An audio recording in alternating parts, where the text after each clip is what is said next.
Assalamu alaikum students. Welcome to our YouTube channel Online Learn with Saad. Students, today we are starting class number 53 and in today's class we are going to learn some structures. Okay? आप लोगों को आज की class में दो structure सिखाऊंगा जो कि बहुत यूजफुल है, हमारे डेली लाइफ में बहुत यूज होता है. ओके, सो हमारा पहला स्ट्रक्चर है did you get any plus benefit और advantage plus after plus first form of verb plus object and then last question mark. First form of verb के साथ आईएनजी आता है. Okay, first form of verb with ING.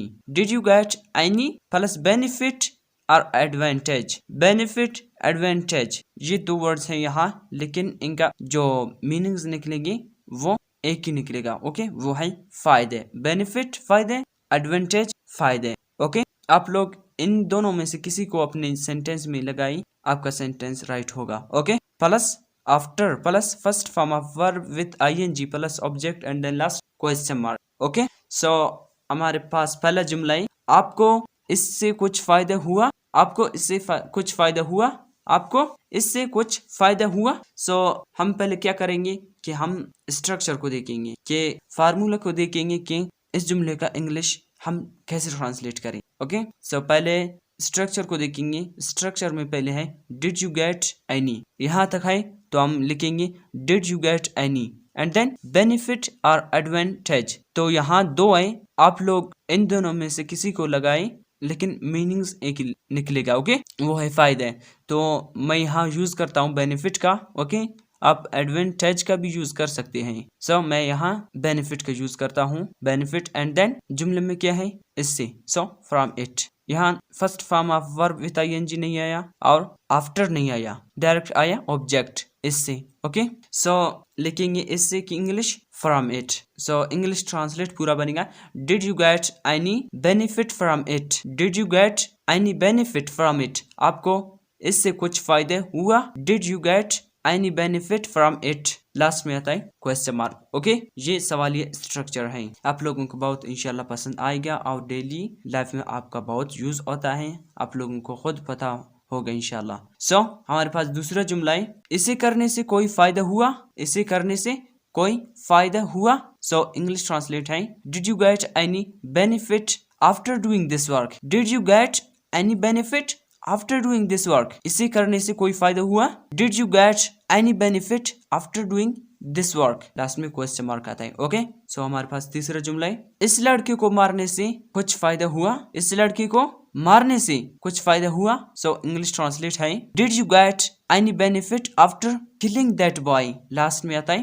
Question mark. Okay, did you get any benefit after killing that boy. Last question mark. उस लड़के को मारने से कुछ फायदा हुआ. Did you get any benefit after killing that boy. हमारे पास इस स्ट्रक्चर का नेक्स्ट एंड लास्ट जुमला है लड़ाई करने से कोई फायदा हुआ. लड़ाई करने से कोई फायदा हुआ. इंग्लिश ट्रांसलेट है did you get any benefit after fighting. Did you get any benefit after fighting. लड़ाई करने से कोई फायदा हुआ. Did you get any benefit after fighting. लड़ाई करने से कोई फायदा हुआ. Did you get any benefit after fighting. Last में क्वेश्चन मार्क आता है. ओके, सो ये जुमला आपके लिए है. वहां जाने से कुछ फायदा हुआ. वहां जाने से कुछ फायदा हुआ. सो इस जुमले को इंग्लिश में ट्रांसलेट करके कमेंट्स बॉक्स में जरूर भेजना. ओके, सो मैं देखूंगा कि आप लोगों की समझ में आया है या नहीं पहला स्ट्रक्चर. ओके, सो हमारे पास दूसरा स्ट्रक्चर है subject plus is am are plus having to plus first form of verb plus object.